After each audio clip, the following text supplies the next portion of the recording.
네, 이제 오늘 수업의 마지막 3교시 하도록 하겠습니다. 네. 자, 아까 여기 계속 하고 있었는데요. 앞 시간에 말씀드린 대로 이제 합병증이 이제 나타나는데, 합병증이 나타나는데, 이제 주로 우울증, 당연한 것이고, 알코올 의존증이 나타날 확률이 높다. 그 다음에 공황 발작이 일어나는 것을 무서워하다 보니 공황 장애가 더 심해져 다른 사람에게 의존적으로 바뀌거나 공황 발작이 일어나는 상황을 지나치게 회피하게 되기도 한다라고 하는 겁니다. 그러니까 이제 알코올 의존증은 뭐 여러분 이해가 충분히 되시죠? 근데 알코올 의존증뿐만 아니라 결국은 사람에게 의존하게 돼요. 네.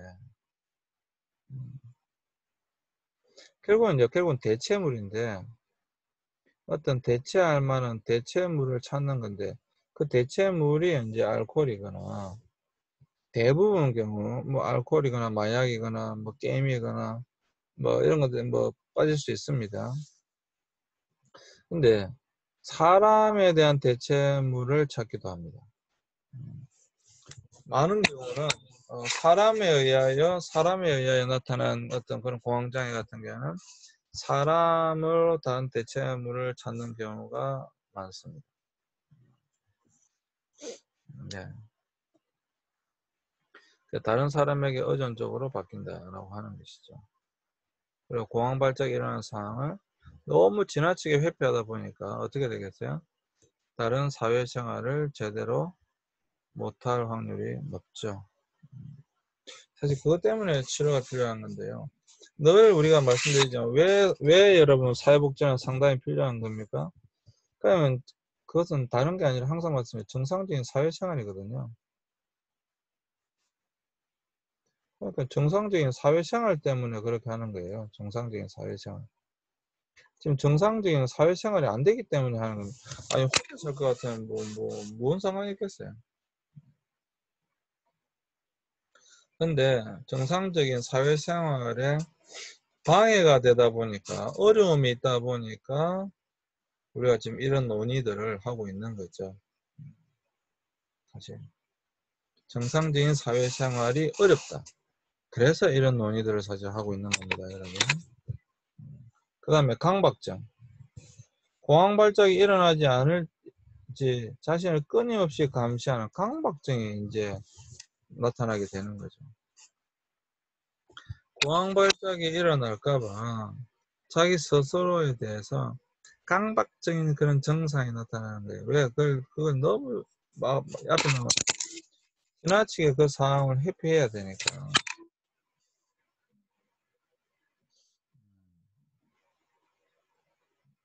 그러니까요. 그러니까 찾기가 어렵죠, 이게. 그래서 자신이 그걸 감시하고 있다는 사실 때문에 그 감시의 대상이 되는 생각이 자기 머리를 꽉 메우는 경우가 많다. 이로 인해서 오히려 증상이 심해지기도 합니다. 그렇죠. 예.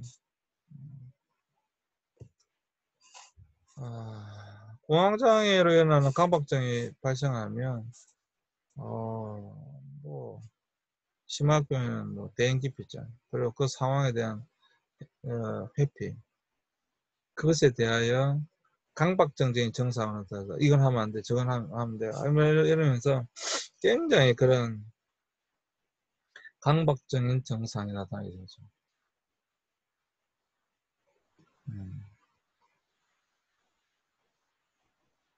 그러니 여러분 어떻게 사회생활 할 수 있겠어요? 그러니까 당연히 자연스럽게 광장 공포증이 나타나겠죠. 많은 사람들이 모인 곳에는 갈 수도 없고. 그러니까 뭐 사회생활 자체가 어려운 거죠. 그것에 스트레스로 인한 습식장애도 나타날 수 있고. 많이 먹거나 안 먹거나. 그런 습식장애도 나타날 수가 있다.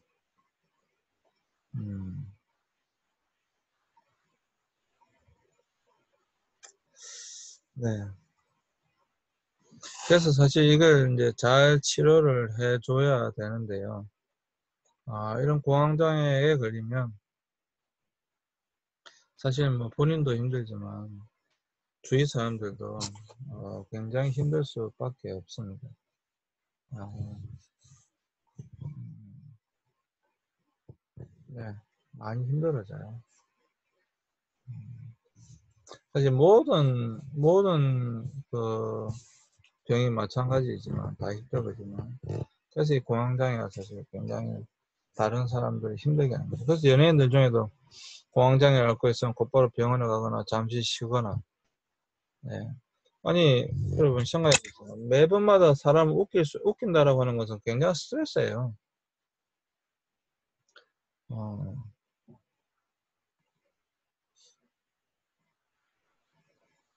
그러니까 개그맨들이 공황장애에 훨씬 더 많이 걸리죠. 거기다가 여러분 뭐 댓글 달아보면 댓글에 달린 거 보면 댓글들이 굉장히 그런 어떤 개그맨들이나 어떤 연예인들을 좋아한다 뭐 이런 것도 많지만 아주 심한 댓글들이 있잖아요. 그런 심한 댓글들에 의해서 충격을 받게 되는 거죠. 그러면 이제 장애가 오는 거죠. 자, 그러면 원인을 살펴봐야 되는데 이게 참 재밌게 돼요.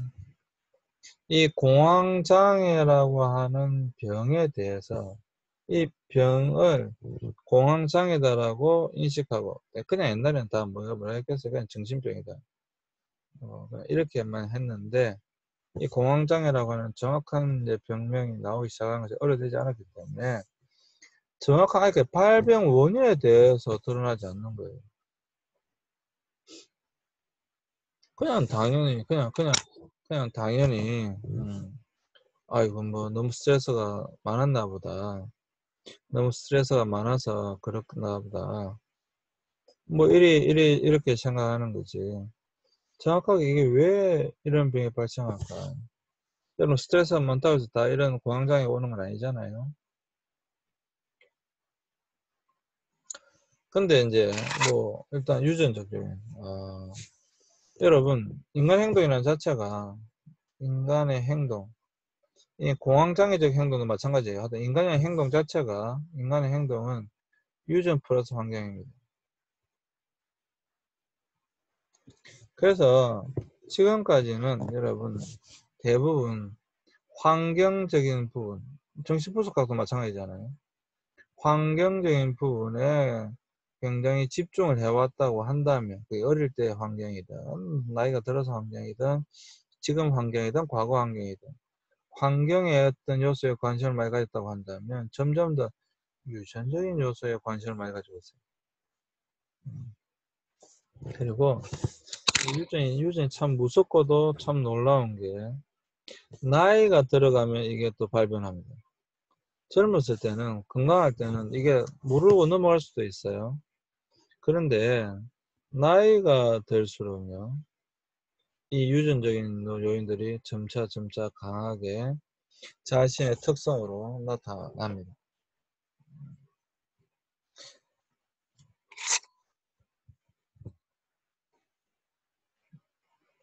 그래서 이 유전적 요인은 굉장히 중요합니다. 생물학적, 이 사람의 어떤 건강 상태, 생물학적으로. 그 다음에 심리적, 뭐 당연한 것이고 또 여기 중요한 인지적. 아니 뭐 공황장애, 뭐 불안장애, 뭐 강박증 사실 다 마찬가지인데요. 사람이 결국 어떤 틀로 그걸 인지하느냐 이러한 요인에 굉장히 큰 영향이 있다라고 보는 거예요.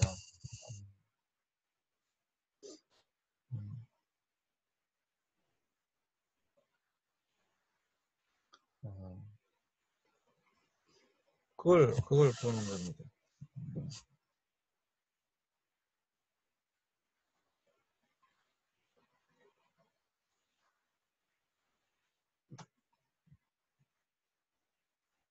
예.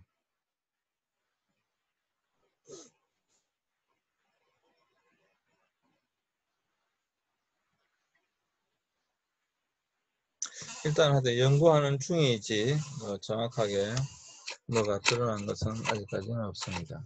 또 전신에 어떤 세균이나 바이러스 감염과도 어느 정도 연관이 있는 가능성이 있다라고 보여집니다. 지금 코로나 바이러스 같은 경우 바이러스가 뇌에 어떤 영향을 주고 심리적 영향을 끼쳐서 공황장애를 유발한다 라는 것도 어느 정도는 연관성이 있다. 분명히 전신에, 아니 제가 계속 말씀드리지만 인간은 영과 흥과 육으로 구성되어지는데 육체적인 요인이 분명히 심리적 요인을 작용시켜요. 네.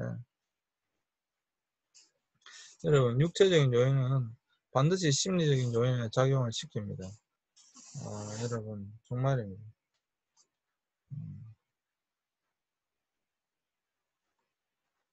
그래서 전신에 세균이나 바이러스 감염과도 어느 정도 영향이 연관이 있다.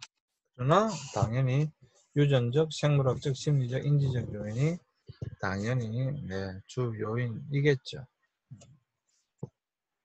이것은 지금도 계속 살펴보고 있는 부분입니다. 지금도 계속 살펴보고 있어요. 자, 치료인데 그러면 치료.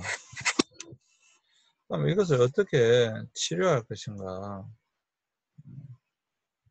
먼저는요,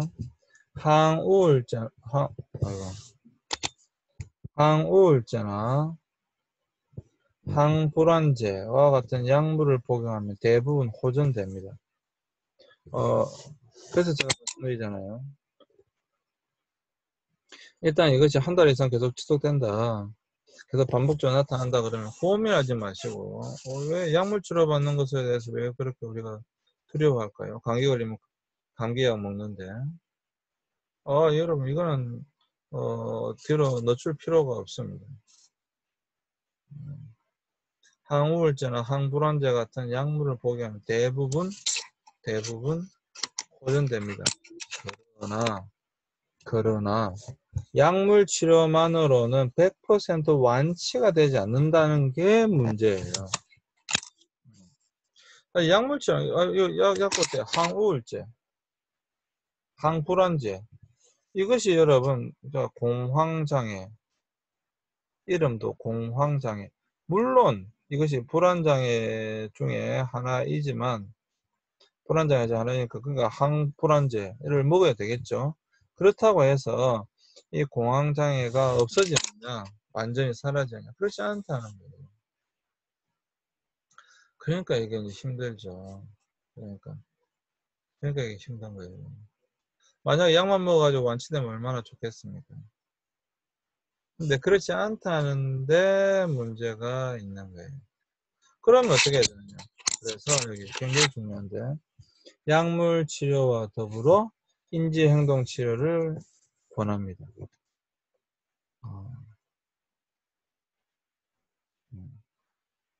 약물 치료만 해가지고는 안 되고 약물 치료와 더불어 인지행동 치료도 함께 이렇게 병행할 때 그 효과가 아주 뛰어나다라고 하는 것입니다.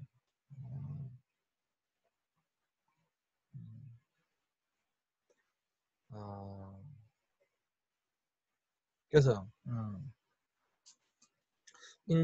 약물 치료는 반드시 해야 되고요. 그리고 인지행동 치료를 함께 대부분 병행합니다.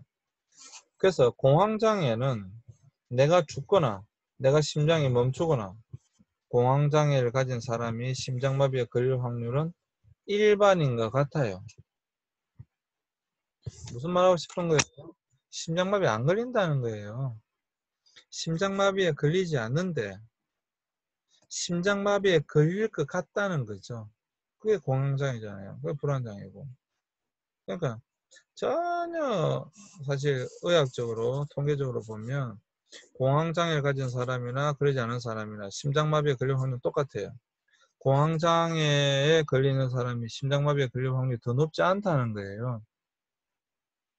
그럼에도 불구하고 사람들은 그렇게 안 느낀다라고 하는 거죠. 자기가 더 죽을 거다. 내 심장이 멈출 거야. 라고 생각한다는 것입니다. 그래서 여기 평소에 내 자신이 건강하다는 것을 확실히 인지하는 것이 인지행동치료의 첫 걸음입니다. 자, 그래서 이제 뭐 뒤에 나오겠지만 어떻게 그 사람을 나는 건강에 이상이 없어 라고 인지시킬 것인가. 이게 이제 결국은 인지행동 치료가 되겠죠. 우리가 말만 해서 야, 너 건강해 걱정하지 마 이렇게 말을 한다고 해서 이미 왜 계속 말씀드리지만 인지심리의 제일 중요한 단어는 뭐였어요? 인지행동 치료에서 스키마 틀. 이 스키마 이미 이런 틀을 갖고 이미 이런 틀이 만들어진 거예요. 그러니까 실제로 자기는 건강해도 내가 심장마비에 걸려 죽을지도 몰라 죽을 거야 라고 이미 그런 틀이 스키마가 생긴 거기 때문에 이걸 바꿔주는 것이 어려운 거죠. 이걸 바꿔줘야 돼요. 그래서 병원 검사에서 몸에 아무 이상 없이 이상이 없는데 공황장애라면 마음가짐이 무엇보다도 중요하다. 마음가짐이 무엇보다도 중요하다. 그래서 일어나지도 않을 일에 대한 걱정을 최대한 자제하려고 노력한다. 방금 심장마비, 난 심장마비로 죽을 거야. 그럼 누가 이야기했어? 아무도 이야기하지 않았어요. 자기 스스로 그렇게 생각하는 거예요. 일어나지도 않을 일에 대한 걱정을 최대한 자제하려고 노력해야 됩니다.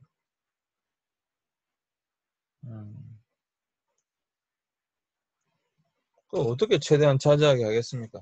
그게 이제 인지행동 치료죠. 이제 치료 순서에 따라서 그렇게 치료를 해 나가야 되는 거죠. 그러니까 어떻게 그게 가능합니까? 이렇게 질문하면 이제 그게 인지행동 치료의 그 절차에 따라서 치료해 나가야 되는 것이죠. 그리고 완치를 목표로 두는 것보다 어떤 일을 했을 때 시간이 가는 줄도 모르게 하는 취미생활 등을 목표로 정해놓는 것이 좋다. 그러니까 이 공황장애가 결국에는 우리가 너무 지금 계속 반복적으로 하는 말인데 우리가 너무 잘 아는 것처럼 심리 기제의 문제잖아요. 그죠? 심리적 메커니즘의 문제란 말이에요. 그다음에 심리적 메커니즘의 문제라고 한다면 만약에 몸에 정말로 병이 있다고 한다면 그거는 단순한 심리적 메커니즘의 문제가 아니죠. 단순히 심리 기제만의 문제가 아니라 육체적 질병의 문제이지만 그것도 분명히 요인일 수 있다고 했어요. 근데 지금 볼 때 몸에는 전혀 이상이 없어요. 그런데 그런 일이 나타나요. 그럼 이건 이제 심리적 문제란 말이죠. 그럼 이 심리적 문제 거기에 집중하지 않고 자연스럽게 넘어갈 수 있는 그러한 것이 필요하다는 거예요. 그래서 이제 그게 뭐냐? 취미생활이라는 거죠. 취미생활.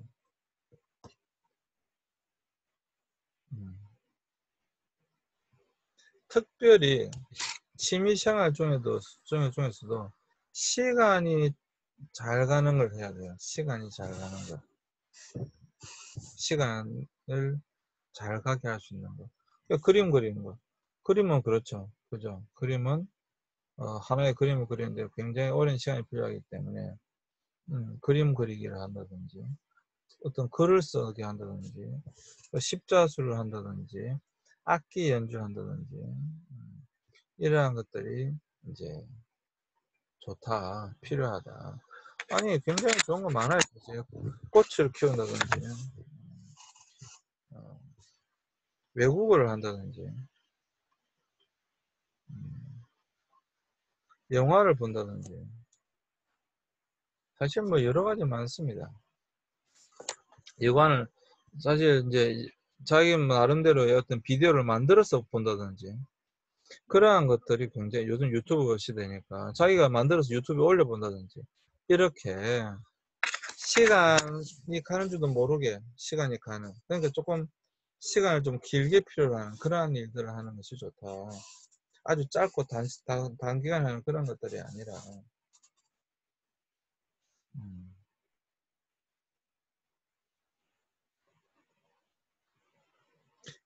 그런 게 필요합니다. 네. 사실 취미를 가진다라고 하는 것은 굉장히 좋은 거예요. 정신 건강에 굉장히 좋은 겁니다. 정신 건강뿐만 아니라 육체적 건강에도 좋지만 취미를 가지고 있다라고 하는 것은 굉장히 좋은 거예요. 음, 네. 자, 오늘은 여기까지 하겠습니다. 그리고 남은 시간도 계속 이어서 이유로 이어서 네, 하도록 하겠습니다. 네. 오늘도 여러분 수고하셨고요. 네, 감사합니다. 바라기는 이 수업이 여러분들에게 조금이나마 도움이 되어졌으면 좋겠다는 바람은 있습니다. 그것 때문에 제가 지금 이 수업을 하고 있는 거니까요. 여러분 계속 이어서 여러분 수업 잘 들어주시기 바랍니다. 네, 여러분 수고하셨습니다. 네, 감사합니다.